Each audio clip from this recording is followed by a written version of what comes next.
नमस्कार दोस्तों, मैं सौरभ आप सबका एक बार फिर से जीएस दुनिया में स्वागत करता हूं। हम लोग आज से स्टार्ट कर रहे हैं टीजीटी और पीजीटी के लिए जूलॉजी के कुछ क्वेश्चंस। तो आइए हम इसको डीप में डिस्कशन करेंगे और इसके क्वेश्चंस को देखेंगे। तो इसको आगे बढ़ाने के लिए देखिए हमारे चैनल को लाइक शेयर एंड सब्सक्राइब कराएं और किसी भी एक अच्छे से ग्रुप में इसको भेजें। तो आइए सबसे पहले हम अपने प्रश्न की तरफ चलते हैं। वर्गीकरण की उच्चतम कोटि है कुल, जाति, प्रभाग, गणराज्य। तो इसका आंसर क्या होगा? देखिए इसका आंसर है गणराज्य। देखिए वर्गीकरण की जो इकाई उच्चतम कोटि की इकाई है वो गणराज्य है और इसको अवरोही क्रम में कुछ क्रम में रखा गया। पहला क्या है? पहला है जगत। जगत। दूसरा आता है इसमें संघ। संघ।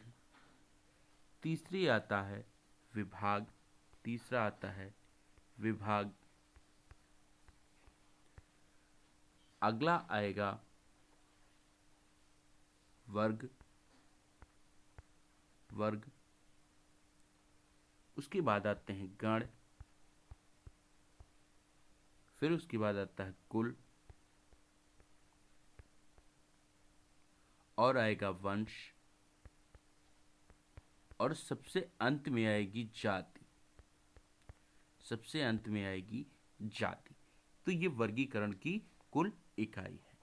आइए हम नेक्स्ट क्वेश्चन की तरफ चलते हैं। माइकोप्लाज्मा किस जगत से संबंधित है? मोनेरा, प्रोटिस्टा, कवक, प्लांटी। इसका आंसर है मोनेरा। मोनेरा। मोनेरा में मोनेरा जगत की सभी कोशिकाएं क्या होती हैं? वो प्रोकैरियोटिक होती हैं। प्रोकैरियोटिक होती हैं। प्रोकैरियोटिक होती हैं। इसमें अधिकतर एक कोशिकीय जीवाणु होते हैं। प्रोकैरियोटिक में एक कोशिकीय, जैसे कि bacteria. Bacteria, mycoplasma. Mycoplasma. Plasma, mycoplasma. Archie bacteria अनेक हैं जो प्रकाश संश्लेषण से क्या करते हैं? प्रकाश संश्लेषण की क्रिया करते हैं और कुछ ऑक्सीजन निकालने वाले बैक्टीरिया होते हैं इसमें। ठीक। तो माइकोप्लाज्मा किस जगत का है? मोनेरा का। नेक्स्ट क्वेश्चन की तरफ हम बढ़ते हैं अपने। प्रजातियों की उत्पत्ति नामक पुस्तक प्रकाशित हुई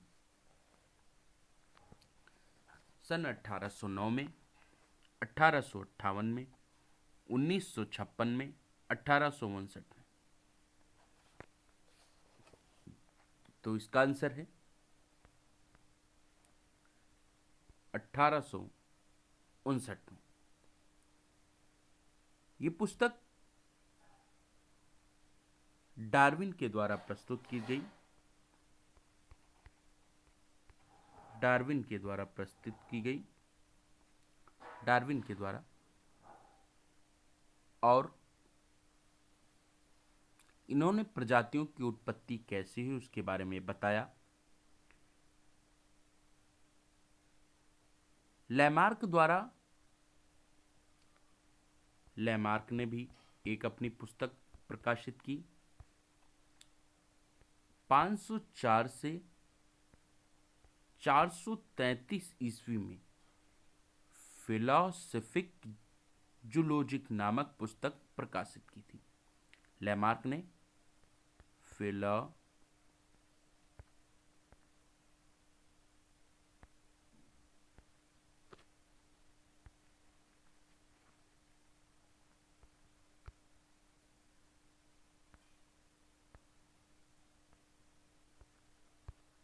देखिए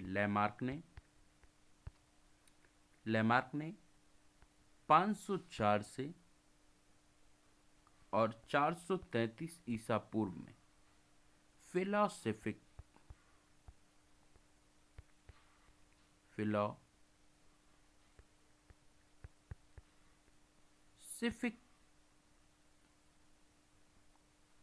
जूलॉजिकल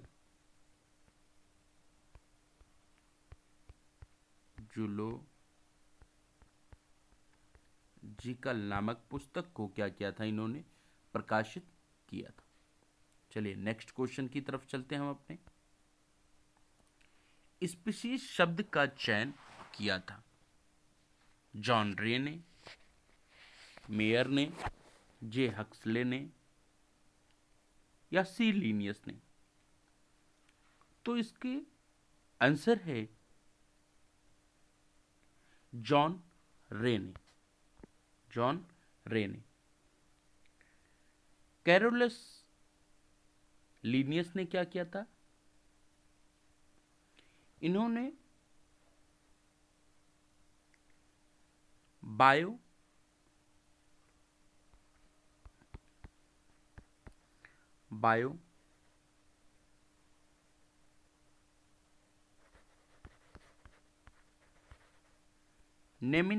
बायोनेमिनल नोमेनक्लेचर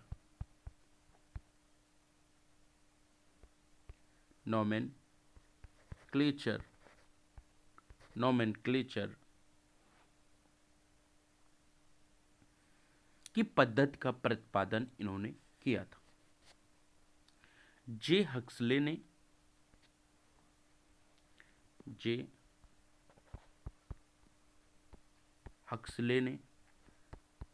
ने जीवद्रव्य को जीवन का भौतिक आधार बताया।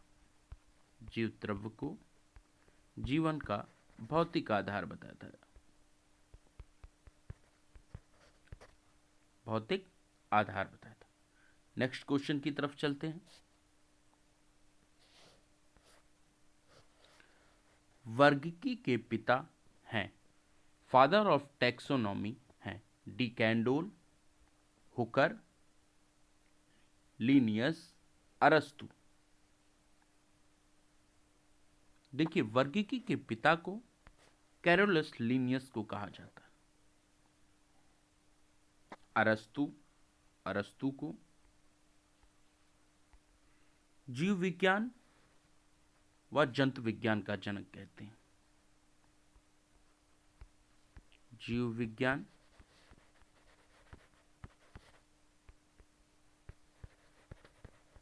जंतु विज्ञान का जनक कहते हैं। जंतु विज्ञान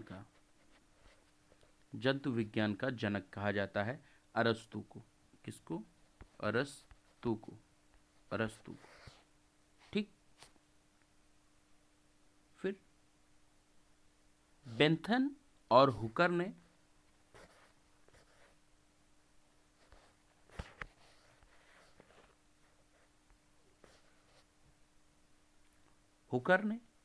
प्राकृतिक पद्धति का प्रतिपादन किया था। प्राकृतिक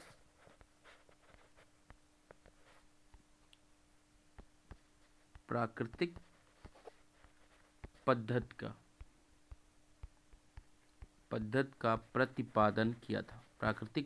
का प्रतिपादन किया था। चलिए नेक्स्ट क्वेश्चन की तरफ चलते हैं हम अपने। सरीसृप के निम्न में से किस वर्ग के कपाल की छत अविच्छिन्न होती है? एनाप्सिड, डायप्सिड, सिनैप्सिड एंड पैराप्सिड। तो इसका आंसर है एनाप्सिड।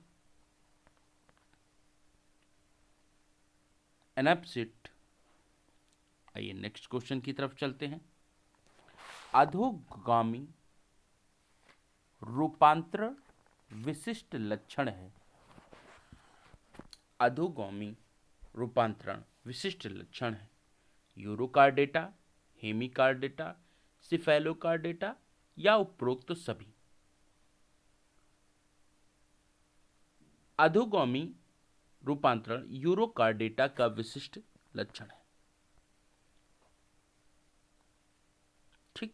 इसके उदाहरण हैं हर्डमानिया, हर्डमानिया। आइए नेक्स्ट क्वेश्चन की तरफ चलते हैं हम। सबसे छोटा फीता कृमि होता है टीनिया, मोनोजिया, इकाइनोकोकस, कोटुगानिया। तो सबसे छोटा फीता कृमि इकाइनोकोकस है, इकाइनोकोकस।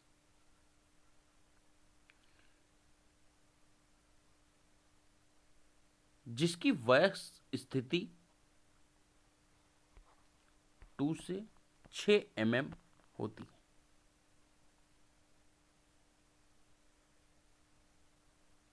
आइए नेक्स्ट क्वेश्चन के चलते हैं। पेरिपेटस किस वर्ग में आता है? क्रिस्टेशिया, ओनिकोफोरा, इंसेक्टा, एरेकेनिडा। तो इसका आंसर है ओनिकोफोरा। नेक्स्ट क्वेश्चन की तरफ चलते हैं और आज का अंतिम प्रश्न, वर्ग बाइवॉल्विया को क्या कहते हैं? गैस्ट्रोपोडा, सिफेलोपोडा, पैलीसिफोडा या डेकापोडा। तो इसको बोलते हैं पैलीसिपोडा।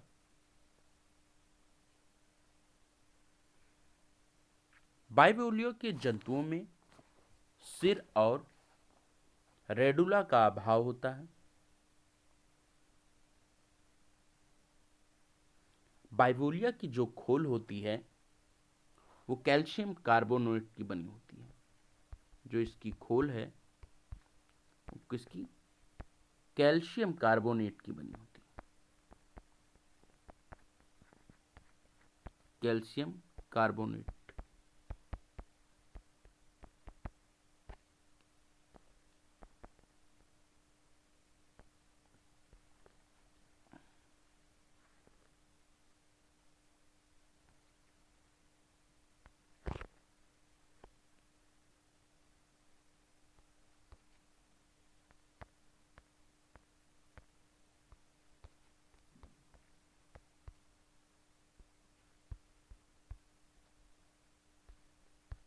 कैल्शियम कार्बोनेट की बनी होती है, कार्बोनेट की बनी होती है। यहीं पे हमारे प्रश्न समाप्त होते हैं। नमस्कार।